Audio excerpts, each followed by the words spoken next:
Hello friends, Radhe Radhe, जय श्री राम, जय माता दी। सभी को स्वागत है मेरे एक नए ब्लॉग में। कैसे हैं आप लोग? देख सकते हैं रहा मेरा रूम मटका ही दिख रहा है सामने।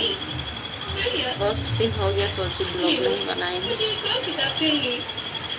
तो ब्लॉग बना देते हैं आप सबके लिए। आप लोग देखिएगा जरूर।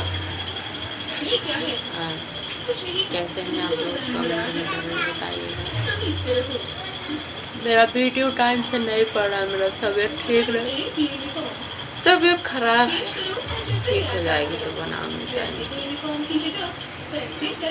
तबीयत बिल्कुल पता नहीं क्या हुआ, बस पेट में दर्द है।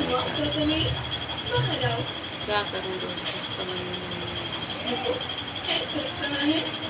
दवाई लेने गई थी, जाऊंगी एक्सरा करवाने शाम को। Okay bye. आप लोग स्वस्थ रहें, मस्त रहें, अपना का ख्याल रखें। जय माता दी, जय श्री श्याम।